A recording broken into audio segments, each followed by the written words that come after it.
안녕하세요. 이번 주 첫 번째 시간 수업을 시작하겠습니다. 자, 첫 번째 시간은 민주주의 또는 민주정치 발전 과정인데요. 여러분, 민주주의하고 민주정치, 민주주의는 주로 이념적 측면이고 민주정치는 제도적 측면인데 여러분, 고등학교 수준에서는 뭐 그렇게 크게 구분하지 않고 민주주의 또는 민주정치 다 같은 의미로 그렇게 사용해도 되겠습니다.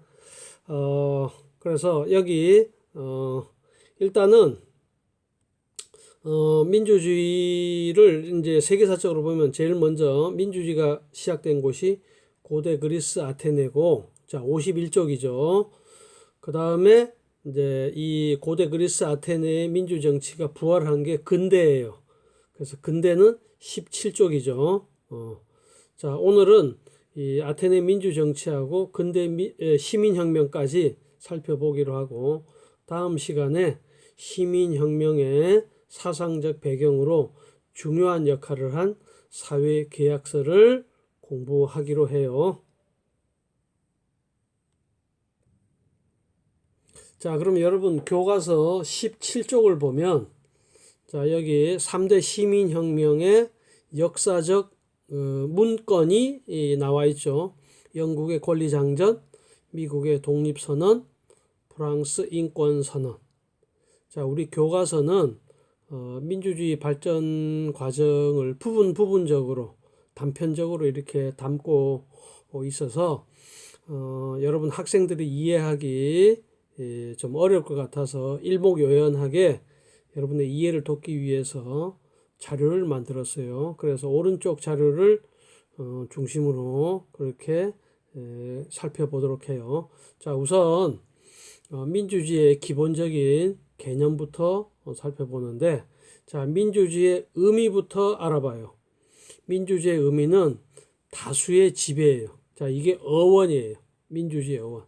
자, 여러분, 민주주의는 영어로 데모크라시라 그러죠. 자, 데모크라시는 데모스 플러스 크라티아.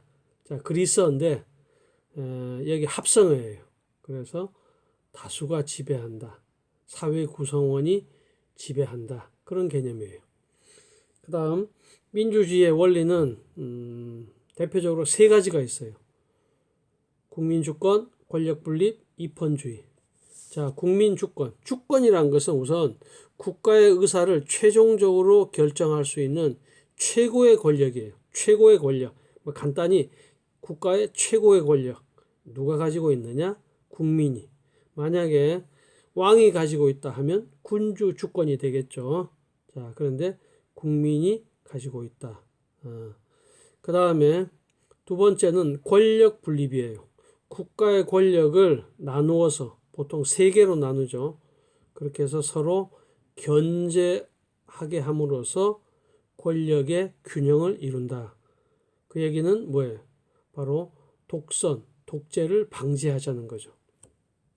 원래 권력 분립 이론은 두 사람이 주장했어요.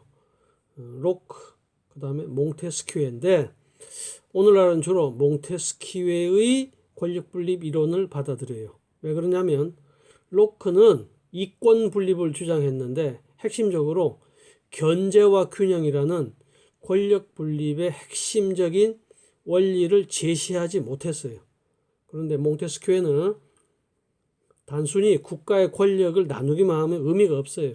반드시 견제, 국가 권력 간의 견제를 통해서 균형을 하는 것. 이게 핵심이거든요. 그래서 몽테스키의 이론을 받아들이고 있어요. 그 다음에 세 번째는 이펀주의인데 여기서 헌이라는 것은 헌법을 얘기하고 입이라는 것은 헌법을 만든다. 뭐 제정, 개정한다.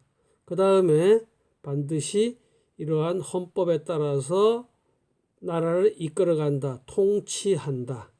그래서 모든 사회 구성원, 심지어 왕이라고 할지라도 헌법의 테두리 내에서 제약을 받아야 된다. 그걸 입헌 군주제라 그러죠. 자, 그래서 이런 세 가지 원리가 바로 민주주의를 이끌어가는 핵심 원동력이 되겠습니다. 자, 그 다음은 민주주의 유형, 즉 종류예요. 세 가지가 있죠. 직접 민주 정치는 국민이 정책 결정에 직접 참여하는 거예요. 직접 말 그대로. 그래서 고대 그리스 아테네가 가장 대표적이에요. 그런데 고대는 인구가 적고 영토가 좁기 때문에 이 직접 민주 정치가 가능했죠. 고대 그리스 아테네 같은 경우는 아고라 광장에서 약 5만에서 6만의 시민들이 모여서 정책 결정을 했거든. 자, 고대에는 가능했어요. 그러나 이제 근대가 되면서부터 인구가 많고 영토가 넓어지니까 이런 직접 민주 정치는 현실적으로 불가능하겠죠. 그래서 나온 것이 간접 민주 정치예요. 그리고 또 대의제라 그래요. 대의, 대신 의논한다, 논의한다. 그리고 또 의회제라 그래요. 의회제. 이 의회라는 것은 국민의 대표들이 모인 곳이 의회예요. 그러니까 의회는 보통 명사고, 그러면 의회의 국가기관이 나라마다 이름이 다르죠. 그래서 우리나라는 국회예요. 국회는 고유명사죠. 그리고 뭐 팔리아멘트, 콩그레스 이렇게 불리고 있죠. 아무튼 이 간접민주 정치는 핵심이 뭐냐면 대표에 의한, 우리나라는 국회의원이 되겠죠. 정책 결정 또는 대표가 국민을 대신해서 바로 나라를 이끌어 간다. 자, 그 다음 세 번째는 혼합이에요. 혼합. 혼합은 대의제를 기반으로 거의 한 90%가 대의제. 그리고 나머지 10%가 직접 민주 정치 요소예요. 요소. 왜 그러냐면 밑에 다루겠지만은 이 대의제, 즉 간접 민주 정치의 문제점이 있어요. 이 문제점을 보완하기 위해서 즉 직접 민주 정치 요소로 보완을 하는 이러한 제도. 그래서 오늘날은 우리나라도 마찬가지고 많은 나라에서 혼합 민주 정치를 시행하고 있어요. 자, 그러면 조금 전에 살펴본 직접 민주 정치 요소가 뭐가 있느냐? 세 가지가 있어요. 국민 투표, 국민 발안, 국민 소환. 자, 국민 투표는 국민이 국가의 주요 정책을 결정하는 거예요. 직접 국민에게 물어보고 국민의 의사에 따라 결정하자. 그래서 대표적으로 헌법 개정. 자, 우리나라 헌법 개정 절차 국회에서 배울 텐데 반드시 헌법 개정 절차 마지막에 국민 투표가 있어요. 그래서 국민 투표 이 과정을 통과해야지만 헌법을 바꿀 수 있어요. 여러분, 헌법은 얼마나 중요한 국가 정책이에요. 이걸 국민에게 직접 물어보자 하는 게 국민투표입니다. 그 다음에 국민 발안. 여기서 안은 대표적으로 법률안이거든요. 안을 발의한다. 즉 국민이 이런 법률안을 만들었으면 좋겠다 이렇게 발의하는 제도예요. 자, 여러분, 현재 우리나라 법률안을 발의하는 곳은 딱 두 군데예요. 정부와 국회의원. 국회의원 정부밖에 없어요. 그런데 국민이 이런 발의할 수 있는 그러한 권한을 주는 제도. 이게 국민 발안이에요. 그 다음에 국민 소환. 소환은 여러분 리콜 들어봤죠? 뭔가 하자 있다, 결함이 있는 물건을 제조사에게 돌려보내는 거.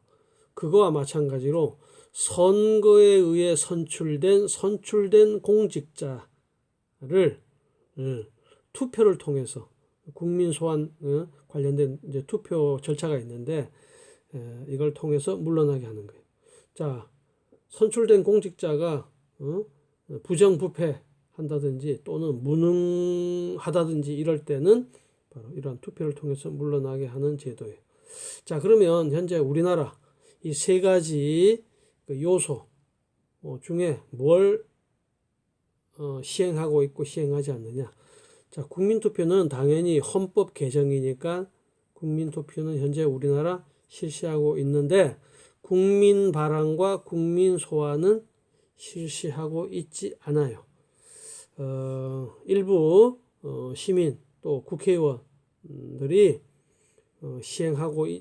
시행하자고 이렇게 적극적으로 주장을 하고 있는데 아직은 정치권에서 받아들여지지 않고 있는 그러한 실정입니다. 자, 그 다음 직접민주 정치와 간접민주 정치를 한번 비교해 봐요. 자, 우선 직접민주 정치는 국민의 의사 왜곡을 줄여요. 여러분, 왜곡이라는 것은 사실과 다른다는 얘기죠. 자, 그러면 직접민주 정치는 즉 대표자가 없으니까 국민들이 바로 자기 의사를 바로 나타낼 수 있죠. 왜곡할 수가 없죠. 절대 왜곡할 수가 없죠. 그래서 국민의 의사가 제대로 잘 전달이 된다. 그런 장점이 있어요. 그 다음에 치자와 피치자가 동일하다. 자, 여러분, 치자라는 것은 다스리는 사람, 피치자는 다스림을 받는 사람. 그러니까 사실 민주주의는 치자와 피치자가 동일하다 그러거든. 여기에 가장 충실해요. 고대 그리스 아테네는 치자의 입장에 있다가 피치자가 되고 또 피치자가 치자가 되고 이런 것이 굉장히 잘 돼 있었는데 그래서 이런 민주주의의 그런 그 특징에 충실하다 그런 거예요. 그러나 이 직접민주 정치의 가장 큰 단점은 바로 이 중우정치예요. 중우정치로 흐를 우려가 있다. 이 중우정치는 밑에 보세요. 우선 한자가 중자가 무리 중자고 우자가 어리석을 우자예요. 그러니까 어리석은 무리, 즉 이성보다 일시적 충동에 의하여 좌우되는 어리석은 대중들이 이끌어가는 정치.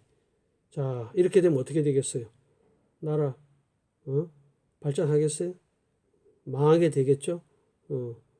자, 그래서 이 고대 그리스 민주정치의 타락한 형태를 이르던 말, 그 다음에 민주정치를 멸시하는 뜻.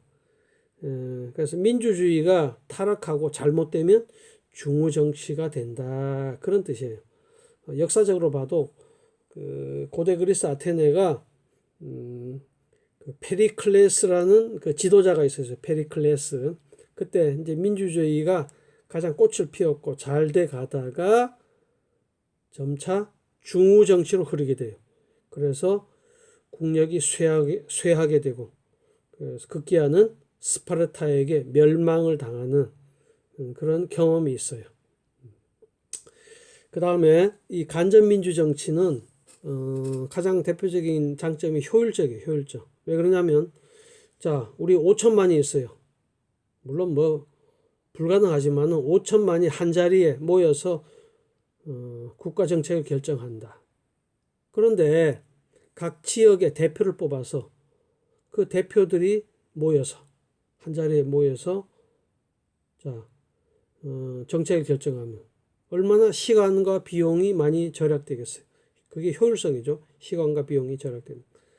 그래서 이 5천만을 대표하는 그 대표가 지금 300명이잖아요. 국회의원 300명. 300명이 바로 여의도 국회의사당에 모여서 우리 대한민국의 정책 결정을 한다. 상당히 효율적이죠. 그 다음에 전문성이 높아요. 자, 여러분 국회의원들을 보세요. 국회의원들을 보면 다 그 사회 각계 분야의 전문가들 출신이 많아요. 뭐 대학 교수 출신, 또 CEO 출신, 또 장군 출신 등등등등. 그래서 아무래도 전문성이 높기 때문에 국가의 정책을 논의하기에 적합하다. 그렇게 볼 수 있죠. 반면에 간접민주 정치는 국민의 의사 왜곡이 우려가 돼요. 사실과 다르게. 자, 이 국회의원들은 국민의 대표이기도 하지만은 또 그 자신의 이익을 생각하지 않을 수 없고 또 그리고 국회의원들이 속한 정당의 의사, 무시할 수 없어요. 그걸 보통 당론이라 그러는데, 만약에 당론에 따르지 않으면 다음번 국회의원 선거 때 공천을 안 줘요. 그런 불이익이기 때문에 바로 국민의 의사를 제대로 전달하지 못할 그런 우려가 굉장히 커요. 개인의 어떤 사리사욕, 또 정당의 이익. 그래서 이게 가장 대표적인 간접 민주 정치의 바로 단점이고, 그래서 직접 민주 정치의 요소 3가지가 나오게 되는 거예요. 그 다음 두 번째 단점은 정치적 무관심이 높아져요. 왜 그러냐? 자, 우리 국민들은 일단 국회의원 선거를 통해서 대표를 뽑잖아요. 그러면 대표를 뽑으면, 그래, 국회의원들이 나라를 이끌어 가겠지. 네. 국회의원들이 대한민국을 이끌어 갈 거야. 나는 내 하는 일, 생계에만 전념해야지. 자, 이렇게 되면 어떻게 되겠어요? 정치적 무관심이 높아지겠죠. 자, 이런 서로 장단점이 있어요. 자, 그러면 우리가 국민자치, 즉 우리 국민들이 스스로 나라를 이끌어가는 원리에는 뭐가 더 충실하냐? 당연히 직접 민주 정치가 되겠죠. 그래서 직접 민주 정치는 좀 비현실적이긴 하지만은 바로 국민 자치의 원리에 충실하고, 그리고 가장 이상적인 국민 자치, 민주 정치 방식이다. 그렇게 평가를 하고 있어요. 자, 그럼 민주정치 발전 과정을 시대적으로 3시기로 아테네, 근대, 현대 핵심 특징을 살펴봐요. 자, 아테네 민주정치는 직접 민주정치고 제한된 민주정치예요. 자, 모든 사회 구성원이 참정권이 주어진 게 아니에요. 그 다음에 근대 민주정치는 역시 간접 민주정치고 또한 제한된 민주정치였어요. 자, 이것도 참정권이 모두 보장된 게 아니에요. 자, 그 다음에 현대 민주정치는 사실 근대 민주정치의 제도가 그대로 이어져 와요. 예를 들면 국민주권이라든지 권력 분립이라든지 입헌주의. 근대 민주정치의 좋은 제도가 그대로 넘어와요. 그래서 현대 민주정치는 딱히 큰 제도적 측면에서 변화가 없어요. 다만 이 보통선거가 확립돼요. 보통선거 20세기 초에 보통선거가 확립되는데, 이 보통선거는 선거의 그 4가지 원칙 중에서도 핵심입니다. 그래서 일정한 연령에 도달하면 모든 사람에게 참정권, 즉 선거권, 투표권을 부여한다, 그거예요. 그래서 비로소 현대가 되면서 제한된 민주정치가 풀리게 됩니다. 자, 그러면 여러분 교과서 51쪽을 펴보세요. 51쪽 아테네. 자, 아테네 민주정치 우선 오른쪽을 보세요. 특징은 2가지예요. 직접 민주정치다. 그 다음에 제한된 민주정치다. 왜? 외국인, 여성, 노예 등을 제외한 성인, 남성, 시민이라 그래요. 만 정치에 참여할 수 있어요. 자, 여러분 오늘날 시민하고 다른 개념이에요. 이 당시 그 시민은 일종의 특권층이에요. 특권층. 오늘날 시민은 민주사회 구성원은 다 시민인데, 이 당시는 성인 남성만 바로 참정권이 주어졌어요. 그래서 약 5만 내지 6만 명 정도인데 이 사람들만이 정치에 참여할 수 있었어요. 그래서 제한된 민주정치라 그래요. 그 다음에 이 아테네를 이끌어간 주요 기관은 민회, 평의회, 재판소가 있어요. 그 중에 가장 대표적인 게 바로 민회죠. 자, 민회는 시민이 참석하는 입법, 행정, 군사, 그 당시에 전쟁이 많았죠. 관한 최고 의결 기관이에요. 어떤 그 국가의 정책을 논의하고 최종적으로 결정하는 기관이다. 그 다음 2번째 평의회는 최고 행정기관이에요. 행정기관으로서 실질적으로 아테네를 이끌어가는 그런 행정적인 그러한 업무를 전담했다. 자, 민회에서 추첨제와 윤번제는 돌아가면서 하는 거예요. 여러분 주번같이 선출된 500인으로 구성됐다. 그 다음에 재판소는 선출된 배심원. 여러분 배심원이라는 것은 그 일반 시민이 재판에 참여하는 거예요. 그래서 우리나라 국민참여재판이라는 게 있어요. 이때 그 재판에 참여한 사람을 배심원이라 그래요. 자, 그럼 여러분 51쪽을 보세요. 51쪽. 민회가 있고 평의회가 있고 행정관이 있죠. 자, 민회는 여기 우리 방금 설명한 그대로 이해하면 되고, 그래서 여기 평의회가 제안한 안건을 결정한다. 그 다음에 평의회는 여기 시민의 대표 기관이에요. 대표 기관. 그 다음에 국가의 정책에 관한 안건을 정리하여 민회에 제출한다. 민회는 최고 의결기관이라 그랬죠. 그 다음에 행정관은 민회에서 결정한 정책의 집행 그런 업무를 담당했어요.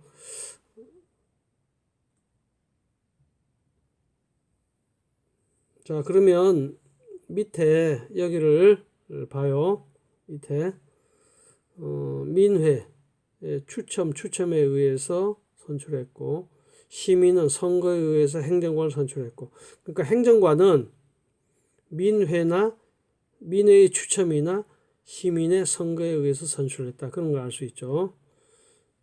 그 다음에 밑에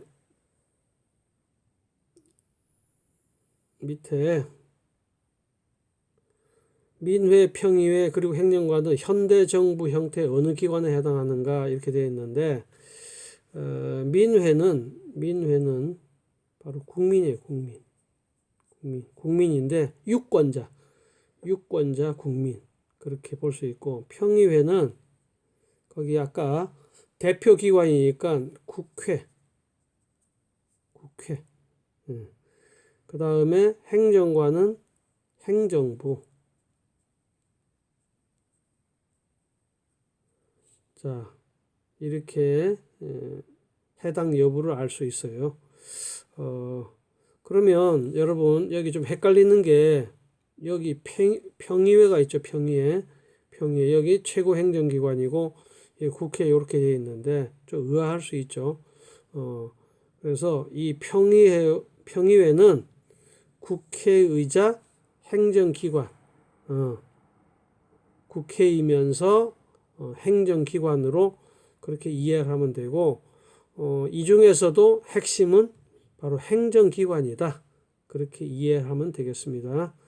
그러면 또 행정관은 뭐냐? 일종 평의회에 속한 그런 공무원이랄까? 평의회에 속한 그런 공무원, 그런 역할이다. 그렇게 이해하면 되겠습니다. 그 다음에 현대 국가의 정부 구성 방식, 고대 아테네 정부 구성 방식, 차이점은 뭐냐? 자, 역시 현대는 선거죠. 선거. 자, 그런데 아테네는 뭐예요? 거기 대표적으로 추첨이라는 게 보이죠? 추첨. 자, 이렇게 이해하면 되겠어요. 그 다음에 고대 아테네 현대 국가 정부 형태를 국민 주권의 원리에 비추어 그 의는 바로 직접 민주 정치죠. 직접 민주 정치. 근데 또 한계는 뭐예요? 자, 우리 몇 번 얘기했죠? 바로 제한된 민주 정치다. 이렇게 정리해 볼 수 있겠네요. 자, 그러면 첫 번째 시간은 여기까지 하고, 다음 시간에 근대 민주 정치하고 사회 계약서를 공부하기로 해요. 자, 수고했습니다.